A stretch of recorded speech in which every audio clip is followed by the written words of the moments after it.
दोस्तों, आखिर कंप्यूटर में इतने सारे फंक्शन हैं, इतनी सारी गतिविधियां कंप्यूटर के माध्यम से हो रही है, पर कंप्यूटर को बनाया तो मनुष्य ने है, मानव ने है। तो मनुष्य का जो दिमाग है, जो मस्तिष्क है, उसका जो बायां भाग है, उसमें तर्क संगति के लिए उसे पहचाना जाता है। वह विभिन्न क्रियाओं के लिए जागरूक रहता है, जैसे किसी बात को पुनः दोहराना, तर्क का सही अनुमान लगाना, क्रम संख्या में सोचना और विचार करना। यह बायां भाग मस्तिष्क का हमारा काम करता है।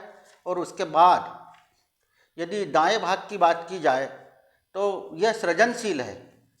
किसी काम को वो सकारात्मक रूप लेकर करना चाहता है, जैसे कविता लिखना, चित्रकारी, मूर्ति, ड्रामा, संगीत, नृत्य, ऐसे बहुत सारे जो पॉजिटिविटी है, वह दायां जो भाग है हमारा, वह दक्ष है इस मामले में। और ऐसा कहा जाता है कि बहुत कम हम इसका उपयोग कर पाते हैं। इसका उपयोग 2 से 5% के बीच में ही कर पाते हैं बड़े से बड़े लोग। तो हमारे मस्तिष्क का दूसरा तथ्य है कि मस्तिष्क हमेशा आकृति के रूप में सीखता है। जिस प्रकार हम कंप्यूटर में अपनी भाषा में तथ्य डालते हैं, उसी तरह हमारा जो मस्तिष्क है वह भी सुनी हुई, समझी हुई, देखी हुई बात को अपने आप में आत्मसात कर लेता है और ज़रूरत पड़ने पर वह उसका उपयोग उसी रूप में करने लग जाता है। सोचने समझने की हमारी जो प्रवृत्ति है वह कहीं न कहीं इसमें काम करती है और मनुष्य को एक जागरूक इंसान, वैज्ञानिक के रूप में, डॉक्टर के रूप में, किसी न किसी रूप में वह देती है। और जैसे देखा जाए तो मेमोरी जो हमारी है, जो याददाश्त है, इसको हमें बढ़ाने का प्रयास करना चाहिए। तो इसमें सबसे पहले भावनात्मक पक्ष आता है। हमारी भावनाएं जब प्रबल होती है, भावनाएं जितनी ज़्यादा जाकर किसी से लगाव में आती है, किसी बात से, जितना हम भावनाशील होकर काम करेंगे उतनी हमारी मेमोरी बढ़ती चली जाती है। क्योंकि भावना से की गई जो बात है या जो काम है भावना से किया गया, वह हमेशा चिरस्थायी हो जाता है, याद रहता है।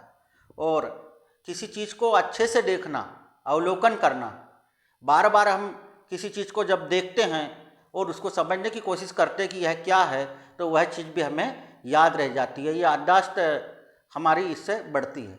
किसी बात का हम रिपीटेशन करते हैं, बार बार उसको पढ़ते हैं, दोहराते हैं, गाते हैं, बजाते हैं, या जिसे रियाज कहा जाता है, रियाज करते हैं, तो वह भी हमें याद हो जाता है।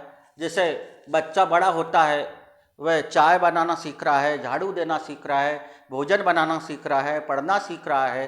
तो यदि वो बार बार उसकी स्मृति में ये चीज़ें नहीं होगी तो वह इन्हें नहीं सीख पाएगा।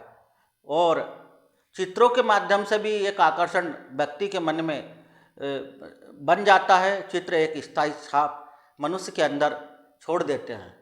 और जो 5 इंद्रियां हमारी है, उनकी शक्तियां भी इसमें काम करती है और विश्वास की भावना भी इसमें काम करती है।